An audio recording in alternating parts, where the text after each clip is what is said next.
adik-adik. Sekarang kita mau mulai episode kita kali ini di Jamkit bersama kakak, Kak Juwita dan Kak Joni. Sebelum kita memulai episode kita kali ini, kita berdoa dulu ya. Semua lipat tangannya, tutup matanya, tundukkan kepalanya.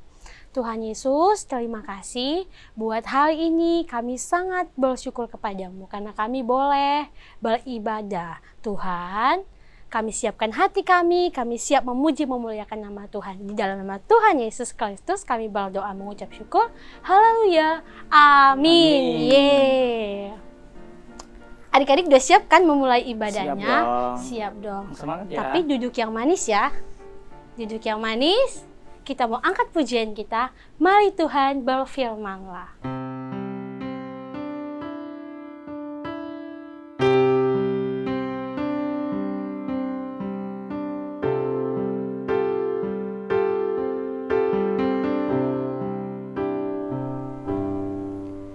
Mari Tuhan berfirman-Lah. Hati kami telah siap Kau bentuk. Ubahlah kami Tuhan, ubahlah kami seperti Samuel kecil yang taat, dengarlah. Lebih sungguh lagi ya, kita angkat pujian kita.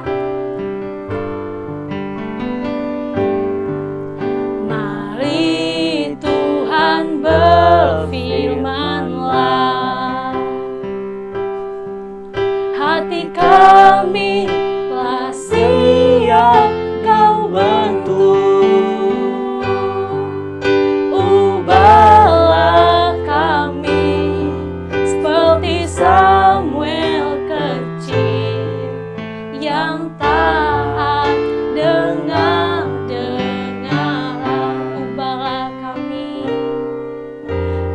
Ubahlah kami seperti Samuel kecil yang taat, dengar. Ubahlah kami Tuhan.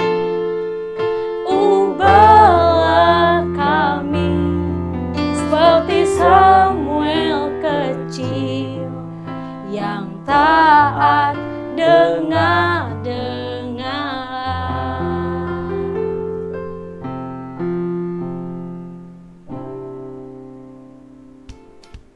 Sesuai dengan lagu kita adik-adik, udah siap dong dengerin firman Tuhan? Siap kan? Siap dong. Duduk yang manis ya, jangan ada yang ganggu adik kakaknya. Oke? Sekarang kita sambut siapa? Kak Syukur. Hai Kak Syukur. Terima kasih Kak Joni, Kak Juwita. Shalom adik-adik semua, jumpa lagi bersama Kak Syukur di Cerita Firman Tuhan. Nah, cerita kali ini kita akan belajar kepada seseorang yang setia demi apa yang dia inginkan. Nah, salah satu dari tokoh Alkitab tersebut bernama Yakub. Perlu diketahui bahwa Yakub memiliki orang tua pastinya. Nama ibunya adalah Ribka dan nama ayahnya adalah Ishak. Suatu kali ketika Yakub pergi ke negeri Bani Timur, dia melihat sebuah sumur di sana. Dan di sana juga terdapat sekumpulan besar kambing domba. Nah, ketika Yakub melihat itu, maka dia pergi ke sana. Nah, dia juga melihat ada orang-orang di sana dan bertanya kepada orang-orang tersebut, apakah kalian tahu seorang yang bernama Laban? Maka orang-orang tersebut menjawab, oh iya, kami tahu rumah Laban di mana dan dia adalah seorang yang banyak mengembalakan kambing domba di sini juga. Lihatlah ada anaknya yang bernama Rahel di sana, dia juga mengembalakan kambing domba ayahnya. Maka setelah Yakub mendengar bahwa itu adalah anak dari pamannya Laban, maka dia mengambil air di dalam sumur itu dan memberikannya kepada Rahel untuk dikasih kepada kambing dombanya. Nah, ketika sudah selesai dikasih, maka menangislah Yakub dan menceritakan segala sesuatu yang terjadi kepadanya dan mengapa dia tiba di Haran, di tempat pamannya Laban. Nah, ketika Rahel mendengar bahwa mereka ada ikatan keluarga, maka Rahel pergi dan berlari ke rumah mereka. dia menceritakan bahwa kepada ayahnya Laban bahwa di sana ada anak Ribka, anak saudaranya yang bernama Yakub. Nah, ketika Laban mendengar hal itu, maka Laban segera pergi keluar dan mendapati Yakub.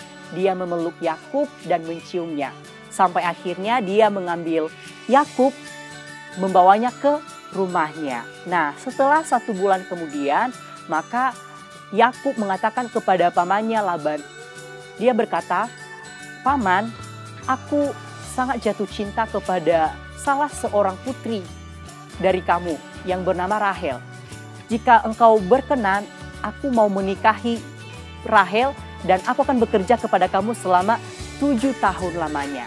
Nah, ketika Laban mendengar hal itu, pernyataan dari Yakub, maka Laban mengatakan, "Baiklah, daripada aku berikan kepada orang-orang lain, setidaknya aku berikan putriku kepada kamu. Maka bekerjalah kepadaku selama 7 tahun." Nah, tapi yang ada di pikiran Yakub yang 7 tahun itu adalah hal yang benar-benar gampang baginya. Itu cuma beberapa hari doang. Tapi kalau di dalam kita, selama 7 tahun itu berat banget loh rasanya. Udah lama, terus kayaknya ada sesuatu hal yang membuat kita ya udah deh. Tapi Yakub tetap pada pendiriannya. Nah, ketika sudah selesai 7 tahun lamanya dia bekerja kepada Laban, maka dia mengatakan kepada pamannya Laban, "Laban, aku sudah memenuhi tugas aku dan kesepakatan kita bahwa selama 7 tahun lamanya aku bakal bekerja kepada kamu dan kamu akan memberikan kepadaku putrimu yang kedua yaitu Rahel untuk menjadi istriku." Nah, maka Laban, "Baiklah, besok kita akan mengatur pesta pernikahannya." Nah, yang mengejutkannya adik-adik, Yakub mendapatkan Lea, bukan Rahel. Ternyata pamannya Laban menipu dia. Sungguh memalukan bukan? Dan ketika Yakub melihat bahwa yang dipasangkan kepadanya adalah Lea, maka dia secara spontan mau ke Laban bahwa dia mengatakan, "Kok kamu berikan aku Lea sih, kenapa bukannya Rahel? Aku menginginkan Rahel bukan Lea gitu. Aku jatuh cinta kepada Rahel bukan kepada Lea." Nah, Yakub mengatakan bahwa dia sangat sedih hatinya. Tetapi karena cintanya kepada Rahel, maka Laban mengatakan bahwa, "Baiklah, akan kuberikan kepada kamu putriku yang kedua. Tetapi kamu harus bekerja kepadaku 7 tahun lamanya lagi." Bikin emosi nih ya, bikin emosi banget. Udah lagi bekerja 7 tahun, malah diberikan lagi pekerjaan selama 7 tahun.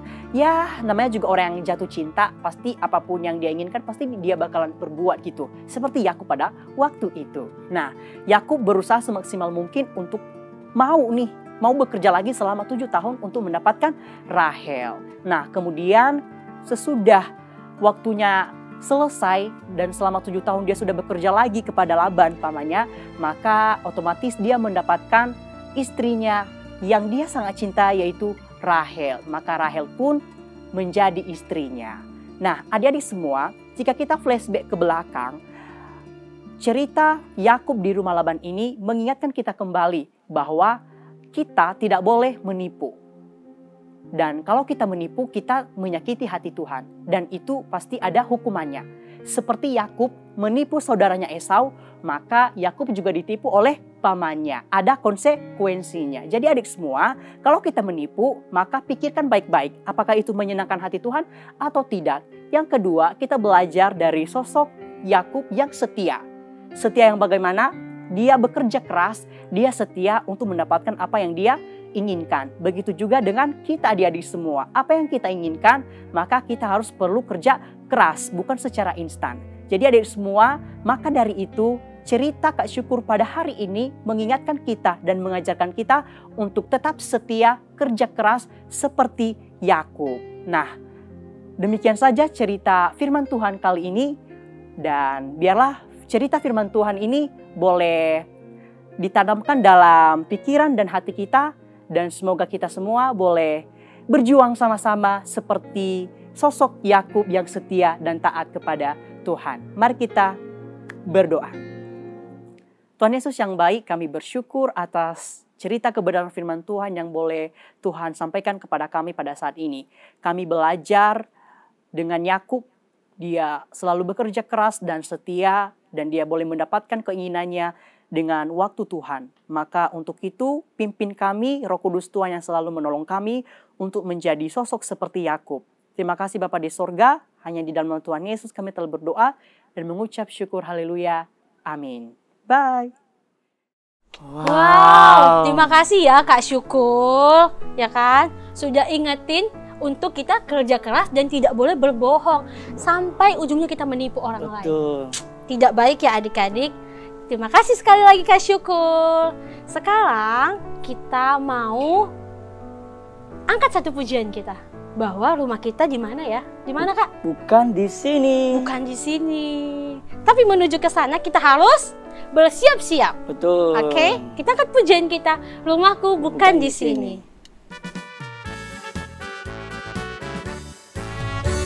Rumahku bukan di sini, bukanlah di bumi ini, tapi rumahku ada di sana, di rumah Bapa di surga. Rumahku bukan di sini, bukanlah di bumi ini, tapi rumahku ada di sana, di rumah Bapa di surga. Yuk yang semangat ya. Ayo teman-teman, berdoa setiap hari. Ngapain lagi ya? Baca Firman Tuhan, pergi sekolah minggu. Oh oh oh, ayo teman-teman, siapkan dirimu, mari pulang bersama-sama. Yuk ulangi lagunya ya, lebih semangat lagi. Rumahku bukan di sini, bukanlah di bumi ini, tapi rumahku ada di sana, di rumah Bapa di surga. Rumahku bukan di sini, bukanlah di bumi ini, tapi rumahku ada di sana, di rumah Bapa di surga. semangat ya. Ayo teman-teman, berdoa setiap hari, baca firman Tuhan, pergi sekolah minggu. Oh oh oh, ayo teman-teman, siapkan dirimu, mari pulang bersama-sama. Kita lagi yuk, ayo teman-teman, lebih semangat ya kan Kak? Ayo teman-teman, berdoa setiap hari, baca firman Tuhan, pergi sekolah minggu. Oh oh oh, ayo teman-teman, siapkan dirimu, mari pulang bersama-sama. Mari pulang, mari pulang bersama-sama. Sekali lagi ya, mari pulang bersama-sama. Yeay. Adik-adik, sekarang kita tutup cerita kita hari ini. Mari lipat tangan, tutup mata. Tuhan Yesus, terima kasih Tuhan, episode pada hari ini Tuhan dengan berjalan dengan lancar. Bapa berkati kami Tuhan supaya kami menjadi anak-anak-Mu. Di dalam Bapa Putra Roh Kudus kami telah berdoa. Amin. Amin. Nah adik-adik, sampai jumpa minggu depan. Oh iya Kak, tunggu dulu. Kita mau kasih tahu nih sama adik-adik di rumah. Apaan itu Kak? Iya, kalau jam kids dirubah menjadi hari Sabtu pukul 10 pagi. Wow. Iya, supaya adik-adik jangan ketinggalan. Nonton ya. Jadi adik-adik 2 kali dikasih tahu firman Tuhannya, supaya adik-adik ingat setiap hari. Oke? Oke dong. Bye-bye. Bye-bye. God bless you.